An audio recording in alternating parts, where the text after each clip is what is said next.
Bonsoir et bienvenue sur le plateau de Savoir et Comprendre, votre nouvelle émission hebdomadaire d'analyse de société. Légalisation, dépénalisation, prohibition, le cannabis fait débat. À l'approche du présidentiel, il nous paraissait important de nous poser quelques questions essentielles sur la drogue la plus consommée en France. Pour en parler, Jean-Pierre Galland, vous êtes écrivain et fondateur du CIRC, le collectif d'information et de recherche cannabique. Depuis combien de temps est-ce que vous luttez Depuis la création de l'association, c'est-à-dire depuis 1991, depuis 20 ans. pour la légalisation? Oui, pour une information sur tout ce qui concerne le cannabis. Et au fil des années, effectivement, nous sommes devenus des partisans de la légalisation du cannabis. Claude Millardet, vous êtes présidente du CAPT, le centre d'aide pour les problèmes de toxicomanie dans les Yvelines. Donc en quoi consiste le CAPT? Vous pouvez le résumer en quelques mots. Accueil aux parents de toxicomanes en groupe. Mais je ne m'occupe plus des jeunes qui sont dans la drogue. D'accord. Nous accueillons aussi, et pour les prochaines émissions, Adrien Delaval, donc notre chroniqueur. Donc avant de commencer, d'ailleurs, on avait parlé donc de la légalisation, de la dépénalisation. Avant de continuer, est-ce que vous pouvez nous faire un point sur ces deux termes? Bien sûr. Alors il faut savoir que la dépénalisation, c'est le fait de supprimer les sanctions pénales, telles que les amendes et les emprisonnements, et sans nécessairement supprimer l'interdit. C'est-à-dire que consommer du cannabis en lieu privé est autorisé. Et au contraire, légaliser le cannabis, ça signifie que l'usage de drogue est autorisé et que la possession et la commercialisation est permise aussi. Donc, comme le tabac actuellement. Et donc, avant de regarder notre premier reportage, petit rappel étymologique donc, sur le terme cannabis, qui vient du babylonien canna, qui signifie donc grande canne, et bis pour de sexe. Donc, effectivement, il y a le mâle, donc ça c'est la plante textile légale, et il y a la femelle, la plante psychotrope, celle qu'on utilise dans ce qu'on appelle communément les joints. Et donc, ensemble, ils forment la même espèce, le cannabis sativa. Voici un bref résumé historique en images.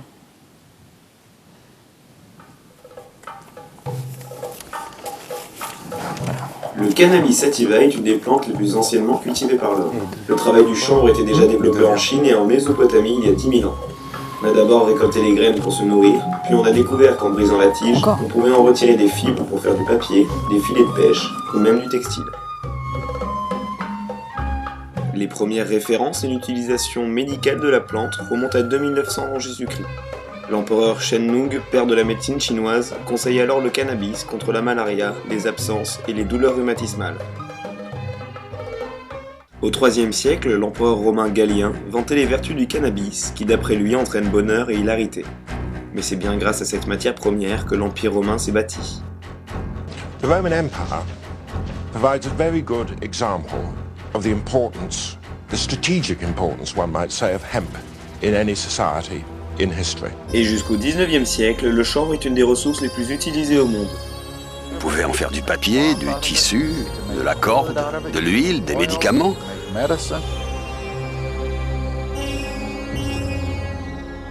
En plein XIXe siècle, alors que le chanvre rate son industrialisation, la consommation récréative de cannabis prend de l'ampleur en Occident avec la mode orientale et le hashish. Le XXe siècle, lui, sera celui de la prohibition.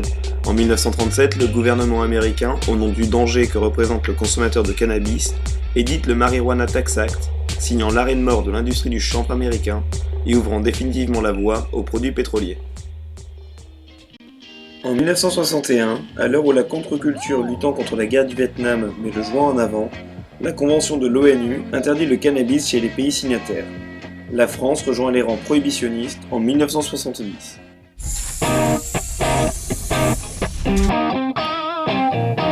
Donc voilà maintenant plus de 30 ans que le cannabis a été prohibé en France. Jean-Pierre Galland, pourquoi cette prohibition? J'ai l'impression qu'elle a été assez soudaine. C'était juste dans la suite de 1968 et des événements. Et c'est une loi qui a été votée c'est une loi qui, à mon avis, est une loi très anti-jeune. C'était comme la loi Marcellin qu'ils ont votée en interdisant aux gens de se rassembler à plus de 3. Ça faisait partie d'une espèce de réaction contre la jeunesse qui était effectivement, pour la société en tout cas, et pour la bourgeoisie, quelque part dangereuse. C'est plus une réaction anti-jeune que... Plus une réaction anti-jeune qu'une réaction contre problème les sanitaire. drogues, contre le cannabis ou contre les autres drogues, parce que à ce moment-là, ça ne posait que très peu de problèmes. Hein. En 1970, il y a eu 700 interpellations pour l'usage de cannabis, et en 2011, on en a 180 000. Ce qui prouve d'ailleurs que la prohibition a été un échec cuisant, et est un échec cuisant. Ouais. Juste, on voulait revenir sur donc... voilà, le cannabis est prohibé, mais il y a eu beaucoup de rapports, Adrien va nous en parler, qui ont montré que le cannabis n'était pas si mauvais que ça. Adrien, est-ce que tu peux faire un petit point Bah oui, dernièrement, en juin, la Commission mondiale pour la politique des drogues, dont fait partie Kofi Annan essentiellement, a déclaré que la guerre mondiale contre la drogue était un échec et qu'il était urgent d'agir pour réformer les politiques antidrogue à l'échelle nationale et internationale, parce que les dépenses étaient considérables pour la lutte. Et en 1995, l'OMS, l'Organisation mondiale de la santé, a également sorti un rapport qui disait que le cannabis n'était pas si dangereux que ça et qu'il était vraiment derrière l'alcool et le tabac. Donc, en sachant cela, voilà, il y a eu donc beaucoup de rapports, donc d'après Adrien, qui ont montré que le cannabis n'était pas si dangereux que ça. Est-ce que... Tous les rapports, pratiquement. Presque tous les rapports, donc... Officiels, en tout cas. Donc voilà, est-ce que, Claude Miard, est-ce que vous pensez que ces rapports, ils sont justes, ils sont... Non, je ne suis pas du tout d'accord, parce que, bien entendu, que de fumer un joint par jour ne représente ni pour la société, ni pour l'individu quelque chose d'ennuyeux, mais moi j'en fais un problème de société, c'est-à-dire que sur le plan de l'éducation nationale, on a dans les classes de plus en plus de difficultés sur le plan scolaire avec des jeunes, et ça commence très tôt, ça commence souvent même avant la troisième, c'est-à-dire avant le collège, on a des problèmes de jeunes qui arrivent et qui ont fumé, et tout le monde sait ce que ça représente, c'est-à-dire que le jeune est un peu somnolent, il est un petit peu ailleurs, il est pas mal, il est peut-être euphorique, mais sur le plan scolaire, il n'écoute rien, il fait rien. D'accord, donc il n'y a peut-être pas des problèmes de santé directement, mais il peut y avoir... le cannabis n'est pas peut-être mauvais directement pour la santé, mais peut amener donc des problèmes au niveau la vie commune qu'on a. Il est vrai que fumer du cannabis quand on a 15 ans ou 16 ans et avant d'aller en cours, c'est effectivement pas très bon pour la santé. Mais le problème qu'il faut se poser, c'est pas le cannabis, c'est pourquoi fume-t-il du cannabis à 15 ans avant d'aller en cours. Il y a peut-être aussi cette question-là qu'il faut poser. C'est une question de société, mais c'est une question de société qui se pose. Qu'est-ce que propose la société aux jeunes? Il y a un chiffre, c'est... Oui, il faut savoir qu'un jeune de 17 ans sur 4 consomme du cannabis dans le mois qui est... Oui, et 43% des jeunes ont consommé du cannabis l'année précédente. Donc voilà, en parlant de consommateur, on est à la rencontre d'un consommateur cultivateur dont je vous propose de regarder le portrait. Alors voilà, je vous présente mes petits bébés. C'est simplement un système de pompe à air qui envoie de l'air au travers de ce tube par un système de bulles d'air, faire monter de la solution nutritive du coup qu'on a préparée dans le fond. Et donc là, à part le cube de laine de roche, il n'y a pas de terre, il n'y a rien du tout.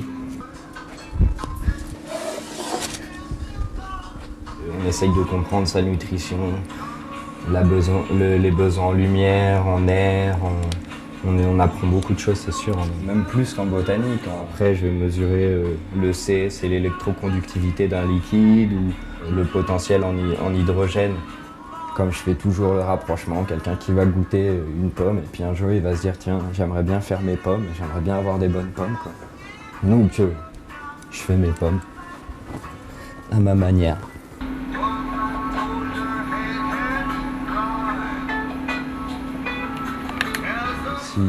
Si j'avoisine les 100-120 grammes, c'est bien, quoi. Ça me tiendrait 4 à 5 mois. Voilà. Si vous voulez, je peux vous montrer leurs enfants. Plus particulièrement dans la culture, on appelle ça des boutures. Voilà, un petit placard maison. Ce système hydroponique-là, c'est moi qui l'ai fabriqué. C'est sûr que ça crée une certaine dépendance, mais la dépendance, elle est relative quand même. Après, tout dépend de l'usage et de l'intérêt qu'on y porte. Pourquoi je le fais? Pourquoi t'aimes bien boire une bière? Pourquoi t'aimes bien manger du chocolat? C'est un plaisir comme un autre, quoi. Depuis 8 ans. Et j'ai commencé à cultiver il y a 6 ans.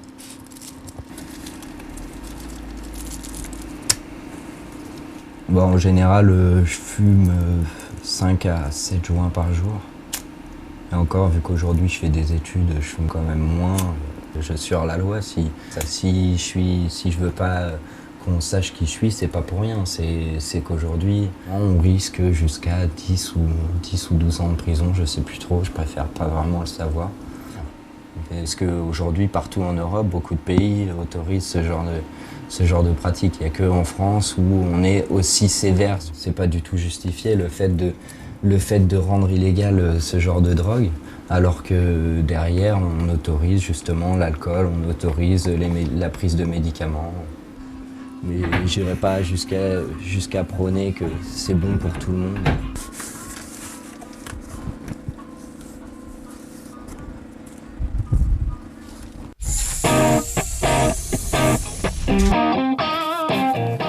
Donc, on vient de voir dans ce reportage un homme donc, qui cultive et qui consomme sa propre drogue. On a l'impression que sa vie est un peu centrée sur le cannabis. Est-ce qu'on peut parler ici, pour ce cas, de toxicomanie? S'il fume 7 joints par jour, je trouve que c'est déjà pas mal. Mais à un moment donné, il dit qu'il commence des études ou il recommence des études et qu'il diminue un petit peu. Pourquoi diminue-t-il? Parce qu'il sait que ses facultés intellectuelles en prennent un coup. Il n'y a aucun problème. Moi, je sais pas, j'ai connu des drogués qui étaient incapables d'apprendre quoi que ce soit. Et donc, j'affirme que ça devient un problème de société. Et puis, le cannabis n'est pas dangereux. Enfin, moi, je sais pas, mais j'ai eu sur l'avenue de Paris, à Versailles, un gosse qui nous a fait un malaise grave qu'on a dû emmener à Mignot. Alors, il faut quand même dire... Puis, c'est suivant les individus. Vous avez des jeunes qui peuvent fumer 7 joints par jour et ont l'air d'être normaux, et puis vous en avez, et au bout du 3e ou 4e joint, ils ne sont pas bien du tout. Donc en fait, tout dépend de la physiologie donc, de la personne. Mais exactement. Mais, vous êtes conseillère donc, pour les familles qui connaissent et qui ont un proche de bien drogué. sûr. Est-ce que vous avez vu des familles qui ont été un peu brisées par mais j'ai les des addictions familles qui ont été tout enfants. à fait brisées parce que je ne suis pas tout à fait d'accord avec vous quand vous disiez tout à l'heure qu'un drogué n'est pas dangereux pour les autres. Je suis désolée, mais à 10 ou 12 joints par jour, en cherchant d'ailleurs de l'argent, etc., moi j'ai vu des appartements complètement démolis par un gosse qui était dans un état de manque épouvantable et j'en ai vu qui ont tapé sur leurs parents, hein, indiscutablement. Mais alors, on parle des hautes doses. Hein. Je suis bien d'accord qu'on ne parle pas d'1 ou 2 joints par jour. Ou haute dose, alors peut-être que vous... Non, mais comme quoi nous ne sommes pas tous égaux devant les drogues. Ah, tout à fait. Je veux dire, il y a des gens qui, effectivement, et la plupart des gens, par rapport au cannabis, ont une consommation récréative. Il y a 650 000 fumeurs quotidiens en France. La plupart de ces gens-là sont des gens qui travaillent, qui ont une famille et qui ont réussi à maîtriser, je dirais, le dragon, comme on dit.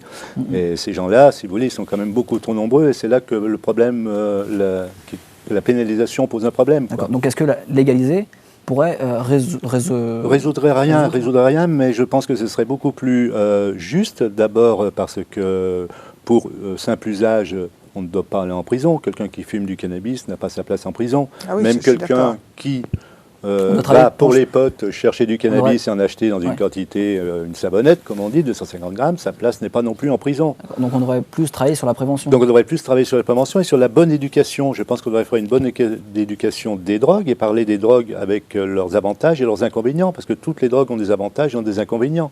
Et c'est vrai que par exemple, l'héroïne a beaucoup d'inconvénients et très peu d'avantages, et le cannabis a quelques inconvénients et des avantages. Et beaucoup de gens l'utilisent aussi de façon thérapeutique, comme vous le savez sans aucun doute. Vous êtes d'accord avec ça, Madame Yardet? Sur le plan thérapeutique en France, non. Je sais qu'en Amérique, il est employé et il est utilisé. Et on le trouve dans les pharmacies pour les cancéreux dont ça apaise beaucoup les douleurs. Ça, je suis tout à fait d'accord. Oui, pour les scléroses en plaques, pour les cancéreux, oui, etc. Exactement. Mais quand vous dites qu'en France, effectivement, c'est pas autorisé. Ça n'est pas prescrit. Par contre, ça l'est prescrit en Allemagne, en Italie, en Hollande et au Danemark, par exemple. Et au Portugal, je crois. Et en Israël aussi. Il y a beaucoup de gens, si vous voulez, qui ont compris que le cannabis avait aussi un potentiel thérapeutique. Alors, on ne prend pas du cannabis thérapeutique comme on prend du cannabis récréatif, si vous voulez. Moi, il y a eu à Amsterdam, par exemple, il y a une entreprise qui est chargée de produire le cannabis pour les malades. Et en fait, c'est une pièce entièrement blanche, les gens ont tous des masques sur la tête, ils ont tous des trucs, enfin bon, c'est dans le milieu stérile.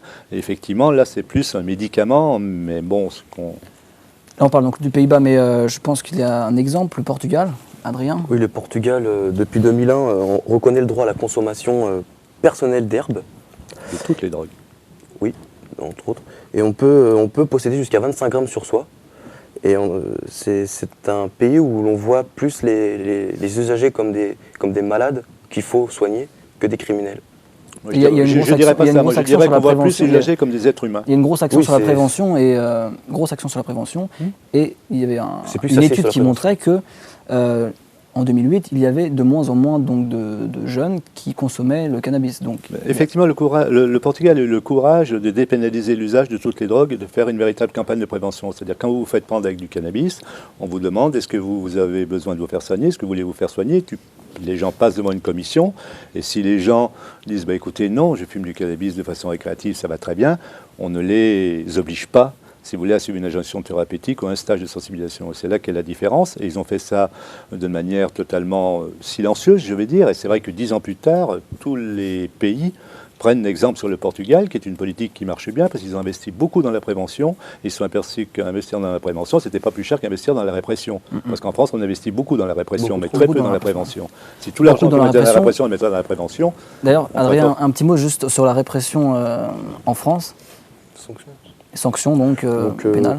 L'usager peut être réprimandé pour avoir du cannabis sur soi. Donc c'est 1 an d'emprisonnement et une amende de 3 750 € d'amende, plus un stage de sensibilisation au danger. Sensibilisation, pardon. Et la personne qui produit du cannabis, qui produit de la drogue, va jusqu'à 20 ans de réclusion criminelle et une amende allant de 7 500 000 € d'amende. C'est beaucoup. Et est-ce que vous pensez que Madame Claude Millardet, est-ce que vous pensez que cette loi, enfin ces sanctions sont efficaces? Je suis tout à fait d'accord que c'est ridicule. C'est ridicule. C'était une énorme somme concernant des usagers.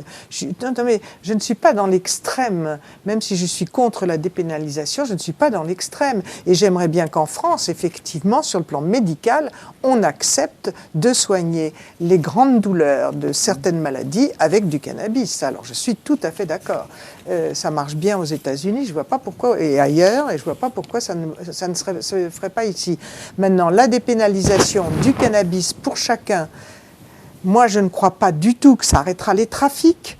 Les trafiquants iront vers d'autres drogues. Donc vous savez comme moi. Vous pensez que la dépénalisation entraînerait le commerce de la drogue ou des jeunes se tourneront vers d'autres drogues? Et ils se tourneront vers d'autres drogues. Surtout, on n'aborde pas ça aujourd'hui parce que ce n'est pas le problème.